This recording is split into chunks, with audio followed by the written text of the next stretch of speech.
Okay, we are recording. It looks new to me, so that's okay. So there were people who, so I love the conversation that existed between you guys on our Facebook page. Lots of sharing, lots of ideas, lots of exactly what we want it to be, Mastermind. And Lindsay, I think you got 2. There you go. Okay, maybe not. And so how we're going to do this is remember, we're going to review your favorite points of chapter 2, which is a little bit longer than chapter 1. And at the end, I do want you guys, and I don't know if I saw this as much as I wanted to go into the group page and simply tell us, the rest of the group, what you're going to do between now and our next call in regards to your team and how you're going to mentor your leaders and so forth. Make sure you do that. I will follow up with you. I went through it yesterday to follow up, and I didn't see a whole lot of, like, here's my goal for the next 2 weeks. But make sure you put that so that I can follow up with you before our next call to see how it goes. So we will dive into chapter 2 of this. Lots of good content. The chapter is called How Do I Adopt a Mentor's Mindset? So here's what we're going to do. Instead of going page by page, I simply want you guys to chime in with your favorite thoughts that you had. Hopefully you took notes. I took my notes right here on what you guys loved about it. And we will and don't forget to relate it to Beachbody and how, say, here's my favorite, here's a concept that I liked, here's how I think we can use it in Beachbody. Does that make sense?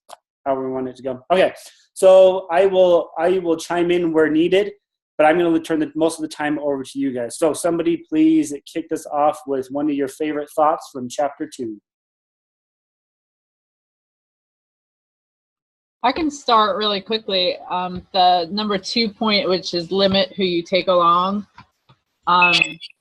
Kevin and I have talked a little bit, like I'm taking that approach from both customers and coaches this year. Spending more time like developing both myself and the people that I'm taking along. And in order to do that, I think my initial numbers will go down, but the idea is that it'll set me up for bigger numbers in the long run, if that makes sense. Yeah, and this is a very, very unique topic, and it's a very fine line between leaving people and working with the willing. So guys, chime in just for a second on this one, on this 80-20 rule that is part of number 2 on page 13. Limit who you take along. Somebody else chime in with that. Okay, I'll chime in. I like how it says find out what makes them tick and share who they are. I have a coach who has a coach underneath her who hasn't really done much, and now she's stepping up and wants to do more. So I'm going to have a Zoom one-on-one call with her to find out really what drives her and to find out if she's really ready now, because her coach is no longer really active. So I feel like to find out her strengths and temperaments, like to really delve into her why and see if she's going to really commit this time and to try and foster that, because I don't think she really ever had that. So that's it. I'm doing that with anybody on my team. When I do my reports and I look at my sponsorship, I can't say that, sponsorship drill down, I'm checking to see who's at the top of the leaderboard, and anyone who's on there, whether they're my personally sponsored or not, I'm making sure that I'm having some type of contact with them. If their coach is not like an active, like really in the business coach, I learned the hard way by not doing that, by saying, well, you're not my personally sponsored, so I'm not going to help you. And since I've started doing this, the engagement on my team has gone way up, and people want to work with me. So they're working harder because they see those people working with me and they want to work harder.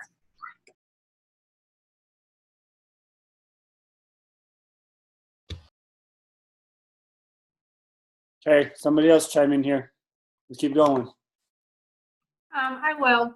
So I feel like from what Joy was saying, I kind of have 2 ways it can go with it. The first thing, it kind of made me think of my first year in the business where I built a lot slower, but that's sort of where I have a lot of my business building coaches. And then last year I was kind of like, take everyone I can. I'm trying to build a 5-star and whatnot. And looking back, reflecting on the 2 years, I was thinking of what did I do differently that first year where my heart was really into it and I wasn't so focused on, oh, I got to get the 5-star right now. I got to get my second CBC here and whatnot. And how I kind of was really seeking out people who I thought would be fabulous coaches. And yeah, I still took on discount coaches and all that other good stuff. But, trying to kind of get back to that place so that I was really seeking out those people in my challenge groups who were like, rising to the top. But then like what, a couple of the other people were saying about, working with the willing and really like pinpointing who is ready to fly and who isn't. And that's okay if they're not ready because they might be in a month or 2 months or 3 months. One thing that really told me who was and who wasn't, I got this from an idea from somebody else, or maybe from you, Kevin, I don't know, but setting up, offering like dream building calls with my coaches, especially my personally sponsored coaches. And it was really telling me who signed up and who didn't. And once they signed up, we did one who was ready to take on a follow-up call and whatnot. We're really offering that one-on-one time to the people who were ready to take that on. And then who was just kind of messaging me here and there as they were kind of going in and out of the business. So I kind of took that in 2 different ways. I really like that. Thank you for following up with that. Guys, there is that, once again, that fine line, because just by raise of hand, how many of you took time before you took off with your business? How many of you waited before you taken off with your business? Okay, probably a good half of you right there. And the other part of you, you're just crazy because you're a rare breed. You guys just went straight from the beginning. But most people need time to figure this out. And so when we say work with the willing, they may not be willing right up front. And so you always the 80-20 rule, going back to that. Yeah, you do spend 80% of your time with the top 20% of the people who work, but you do spend the remaining 20% with people developing them, hopefully to the point where they want to take off, and then you push them into that group. Have you guys, I'm just curious, somebody to chime in here with, how does that process go for you? What does it look like? Have you found success in developing people to a certain point where they now are in your pushers, your fast runner group? How does that look, and what do you do to do that? Tracy, you unmuted yourself. I did. So we just had a retreat this past weekend, and one of the things we had, there are 15 of us, and I think the common denominator that our team has seen is that any coach that tells you that they want to coach and nothing happens, like they don't post on social media, they just don't do, maybe they do the vital behaviors, but they don't do what it takes to actually take action. And I always go back to that common denominator, and those people are usually the ones that have not had their own transformation. And it doesn't have to be a physical transformation, but like I just literally got off the phone. I was late to this because a girl who was one of my Emerald coaches last year almost got to diamond, fell off the face of the earth. Well, it's because she never had a transformation, and she just finished the ultimate reset, and she's crying on the phone about like the emotional transformation that reset had for her and how she's ready to coach. And I'm like, bingo, it's because she just had that transformation. Because if they don't have something to share, they don't know how to share the business. So that's the common theme that we see with all coaches that sort of step up but never take action. And it's really drilling back down and figuring out, have they had any sort of transformation? Really good point. Love that. Thank you. Anybody else want to chime in with these thoughts on how you get people to become runners? I have one more thing from what Tracy said. And he talked about developing like the personal relationships with the with our coaches. If we apply it to what we're doing, and those people who you think are going to be good coaches, and then they kind of don't do anything. And I'm going to go back to doing this. I feel like I kind of got away from it, is really like pulling them into my challenge groups, because sometimes once they become coaches, they fall to the back burner because you're trying to get new people into your business, new challengers and whatever, and really making sure that they feel like they're not just coaches on our team, but like customers. Does that make sense? And making sure I'm not just getting goals from my new challengers, but also from my coaches in terms of like health and fitness stuff and whatever.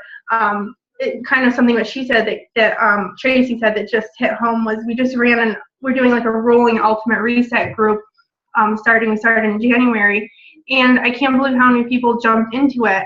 A couple started at the beginning of January with me, and then we've got new people starting, and it's just crazy to see coaches who really want that, personal connection to you and not just doing the business with you. Great point. And that leads into something that I want to bring up as well.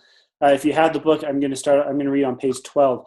And what he's talking about here is the idea of dismissing others is easy. Dismissing those who don't want to work, it's easy to say, well, I guess you don't have what it takes. You don't have what it takes, but it comes at a high cost. And I'm going to start on the second paragraph down where it says, I learned. He said, I learned this lesson when I was in my first pastorate. My desire was to build a large church. I thought I would be a success if I did, and I accomplished that goal. I took that small congregation from 3 people to more than 250, and I did it in a tiny rural community. But I did most things myself with my wife Margaret's help. I didn't develop anyone else. As a result, we had success only in the places I touched. We had complaints in all the places I didn't touch, and many things fell apart after I left. I learned a lot from that experience, and in my second position, I made it a priority to develop others. Over an 8-year period, I developed 35 people, and they built up that church and made it successful. And after I left, the church was just as successful as when I was there because those leaders were able to carry on without me. If you want to make a difference in the lives of others, do the same. Commit yourself to developing people. So I relate this to Beachbody then, because I promise you, I talk to more than I want to of coaches who did everything themselves. They reached whatever goal they hit, elite, premier, legend, all-star, all by themselves. And this concept rang with me because, I always say if we were to remove you from your team, I don't know if this handful of coaches, if their team would survive. I think a lot of it would crumble because there aren't leaders in that on your team. And so I did the math, really hard math. So he, in an 8-year period, developed 35 people. That's just over 4 people a year. So if we bring that into Beachbody terms, help 4 people become diamond or above a year. And you'll have the exact same success that John C. Maxwell had. You can be a John C. Maxwell yourself. If over a long period of time, you can develop, you can do that, right? You can help really develop 4 people a year. And it's not just to get them to diamond, but it's really to take them under your wing. And I'll save my comments for later, but he talked about that in one of the other things, is to really take them under your wing and show them what it takes. Have them be an apprentice. Have them really I have to make something clear. You forcing the apprenticeship on them is not the answer. It's helping them see that they want to do this, and when they want to do it, then you take them under your wing. There's a very stark difference between those two. On one of my other calls, my mastermind calls, I have this coach who, bless her heart, she says, I only want smart people on my team. That's really what she told me. And so, she says, I mentor 2 people a month, and I talked a little bit about her, talked to her about this, and she's doing that. She's telling people, I'm going to take you under my wing, rather than help develop them into that. So, any thoughts on that, on developing people, building leaders? You guys want to chime in with?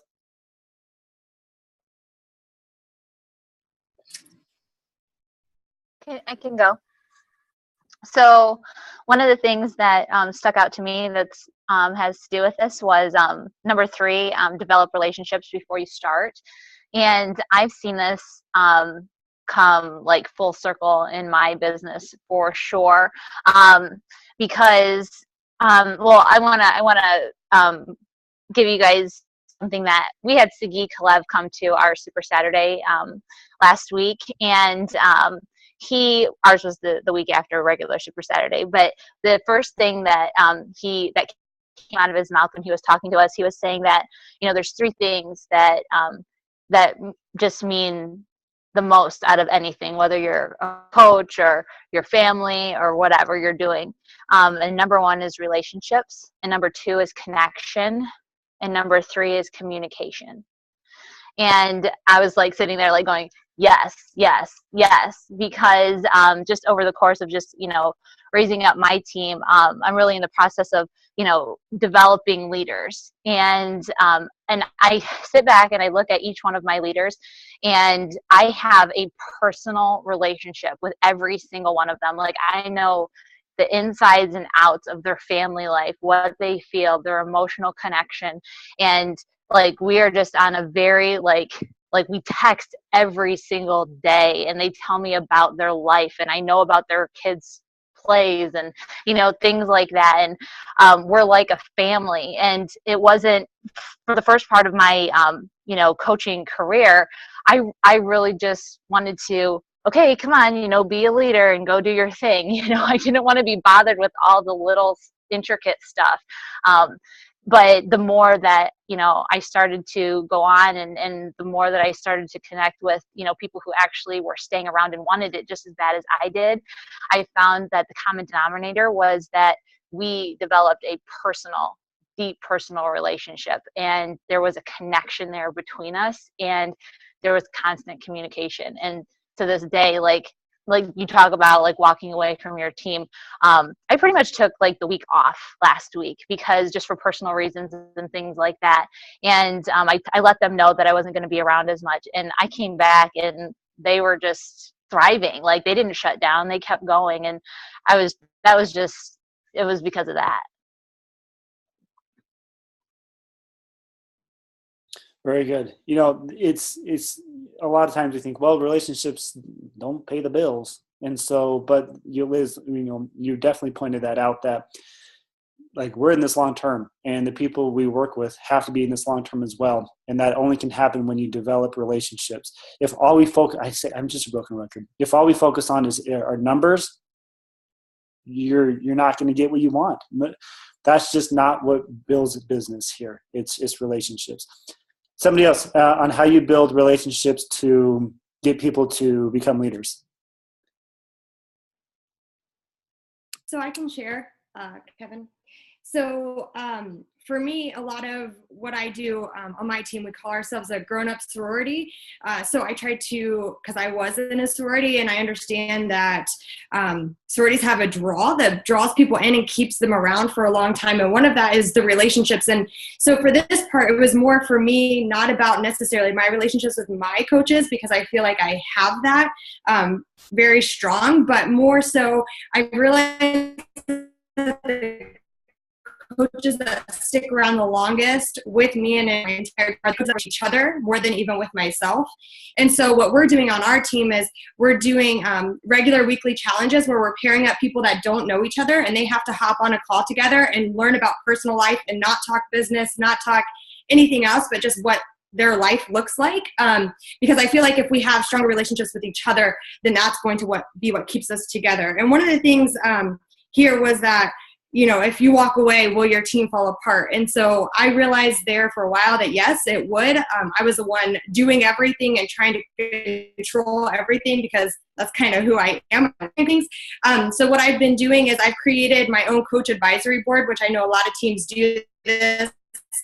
But I'm asking people to step up as leaders, not based on rank, because for me, it's not always rank. It's the people that show up every day in the team page and are participating, even if they're not hitting Success Club. I know that may not be popular with a lot of people, but the people that are around. And so I've asked them to step up. There's 6 of us that are taking different parts of the business with recognition and team challenges and motivation in the team page and going on live calls and doing weekly team stuff. And so we're focusing on now, because I do want to make sure that if I walk away, that they're still thriving and the culture remains the same. So that's just what we're doing. Love that. Somebody else was going to chime in. I'll go ahead. So Kevin already knows this because I talked to him about it last week, but I'm still like writing the curtails from this leadership retreat that we had. And one thing that I was getting jammed up about for my retreat was what I was going to like teach about. And Chelsea Pearson in my upline was talking not too long ago about how she finds an understudy. And once a month, she picks an understudy and she studies that person's YouTube page, their Facebook, their blogs, etc. And I was like, bingo, that's the answer. So I took the 14 girls, I paired them up.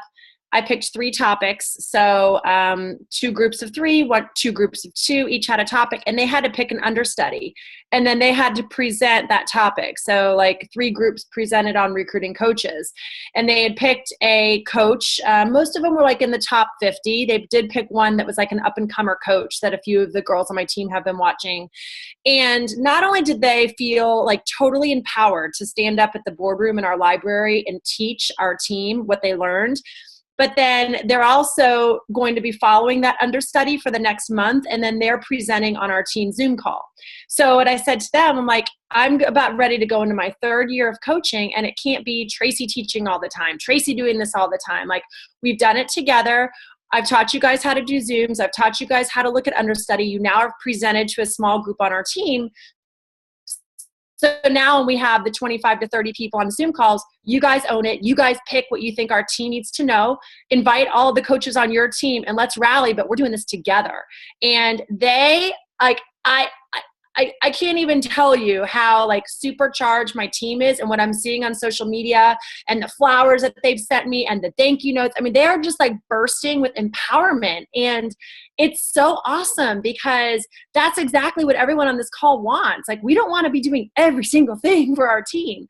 So I just feel like there's such a valid power in giving people the empowerment and encouragement to do it. And I'm excited to see how this pans out.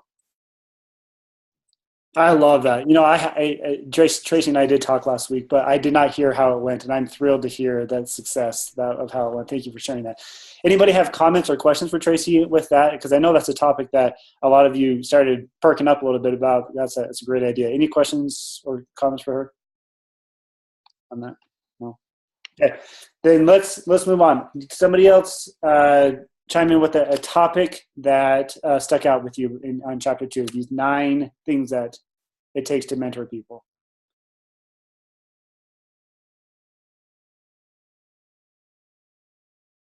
I'll go. I really like number 5. Let them fly with you for a while. In teaching, I am a teacher by trade. And my band kids, I teach them, this is how you play your trumpet. This is how you do this. And that does not work in this environment. You have to show people. I start it early in my challenge groups. I have my challengers acting like coaches before they know that they're being coaches. So they see me run the challenge group. They're seeing me do it. It goes back to that whole vital process thing, which I guess I don't understand I don't think it needs to be a thing, because I think that's just the way it should be done. And when I started over 4 years ago, that's the way it was done. It was by the vital process and finding your coaches from your challenge groups, because the key is to have them have success. And the way to do that is to give them a great experience, have them sharing things and tagging you in it. And then people are going to see that they're doing it. So when they send me their customers, I say, well, why should I get the commission? Why don't you get the commission for it? And then I say, okay, let's run a challenge group. I'll run it. You're just in there encouraging your people. Then towards about halfway through, I say, okay, can you start doing some of the posting? And we plan it out, what they're going to say. So that's, I do it. Then I do it in their challenge group. I do it in our group together. I do it and they watch me. Then we flip roles. And they're mostly posting the second half of the challenge group, and I'm watching and encouraging and in the background messaging the coaches to make sure they're doing okay. And if they have any questions, we have scripts out and they have access to all that. And then I kind of just let them do it after that. Sometimes they still want me in their groups. I think it's a comfort level thing. And that's fine. I don't have a problem with that. I also like to run groups with my entire downline. And we all throw our people in there because honestly, sometimes I'm training my team and I can't be in there every single day, posting every single post from my own challengers. So if I have my team taking on some of that responsibility because I've trained them well enough to do that, then that's a success in my book. Thank you for sharing that. Great thoughts. Okay, we're about 10 minutes left, guys. We still have some topics that we haven't discussed. Few of you have been quiet. Anybody? Rose, want to chime in? Lindsay, with some thoughts? I'll piggyback off of I think what Kelly said. I remember when I first became a coach, like doing 3-way calls was huge. And I don't know, I think like a lot of people got away from that, but I think that's absolutely like huge to have people like hear you, you know, kind of like in that moment when everyone's kind of like, you know, worried about talking on the phone with people, but they can hear you, and then, you know, they can see, you know, what you're doing. And then, you know, if you're doing like your GSR calls on Zoom, you know, have them do it with you and then say, all right, you're going to take over like this topic of going over a success club. And then, you know, and then you can say, all right, now your turn is to, you know, run this, I'll be on, and then I'll give you pointers at the end of it. I think we're always like really quick to be like, all right, go to Diamond and have your own team and, you know, kind of fly away. Because that's what we want, right? Like we want those kind of leaders that are like us that kind of just take everything and go with it. But, you know, let's be honest, people aren't going to be like that. They need that kind of, that motherly flow of how things work. And if we're just kind of shoving them to say, you know, here's Coach Basics, here's all the info that you need, most of them aren't really going to fly. We have to kind of do that, you know, do it first, do it and you watch, do it and I watch, and then you do it. Like, I think, you know, and that's what I learned when I first became a coach. And I'm sure my coach read this because it was exactly the same thing that we did. So yeah, doing those 3-way calls, doing Zoom calls, doing your Getting Started Right calls, doing the challenge groups like that too, I think is really good. Great. I'm glad you mentioned those things. That's exactly how it should be done. And once again, you know, a lot of this, I'm like, I keep thinking like, oh man, like developing people, it takes a long time, and maybe you won't get a lot of return on investment initially, but you know, in point number 4, to give help unconditionally, we need to get to that point. You know, obviously we're running a business. I'm not saying we're just all going to be out there to be philanthropists and we're all just going to do good and whatever. But when you are developing people and when you are training people, you have to love them unconditionally, meaning they are going to fail. That's just how human beings work. They're going to let you down. They're going to fall down. They're going to get back up. They're going to try again over and over and over. And as long as you love them and want the best for them, and you want to see them succeed. You know, at leadership, those who went to leadership, Lindsay, you went to leadership. Anybody else go to leadership? Tracy, you, Rose? That's right. Oh yeah, that's all you there. I have a horrible memory. You know, Melissa McAllister, she really impressed me with her talk. She's at that point of loving people unconditionally, whether they give her a financial return or not. And she's happy. She enjoys her job. She's top 10. She does everything so well. And because that's people see that when they see that you love them unconditionally, they'll do more for you. But if they see that all you're after is my wallet and my money, making sure that I make you money, that's not love unconditionally. So that's a really, really big point. And so that, you know, going back to point number 5, Rosa, you mentioned this. I'll do it, then I'll do it and have you watch. Then I'm going to turn it over to you. This is not like a 4-step program, but this is over and over again, getting to the point where you do it and I watch, and eventually you go do it. It just sounds right. It sounds very, very healthy. Okay, I have one other thought, but before I give that thought, I'll give somebody else a chance. Lindsay, let's hear what you have to say. Well, I just it's something I've been struggling with, and then just listening to everybody's like starting the year off and like trying to recruit and like find new people and just thinking about like all the people that I like, everything we're talking about, like, leading them and loving them and, guiding them and letting them fly. And then there are those people who totally like have disappeared, and you like put in all this work and all this love and all this care and they're gone, right? And so I've been struggling lately because I'm like almost afraid to start a new relationship with somebody because I'm like scarred by this, like scarred by like all the love, all the guidance, all the like I've seriously like become like best friends with coaches. They've come to summit with me, they've roomed with me, and then they like literally like disappear out of my life and unfriend me.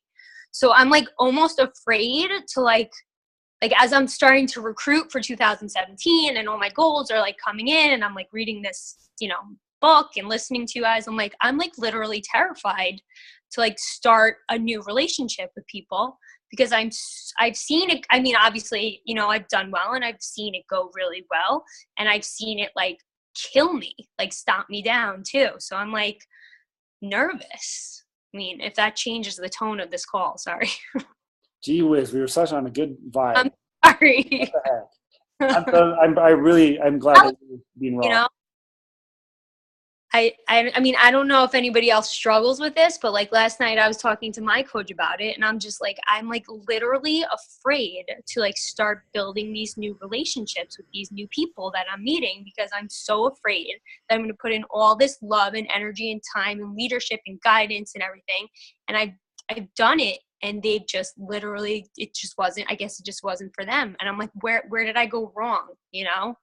Maybe I didn't, I don't know. So that's my If I can ask you a question, what else would you do?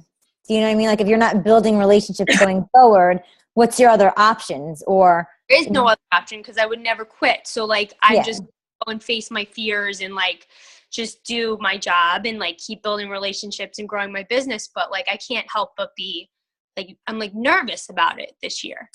Did you see or ask them why? Like have you kind of like said, hey, like I hope it wasn't me type of thing. Like, I obviously love helping, my passion is with this and, showing women how to, be inspired. Like, did I do or say anything that, gave you the cold shoulder or, finding an answer for yourself? Yeah, there's just some people that have just disappeared off the face of the earth and they just said they just don't want to do it. It's just not for them.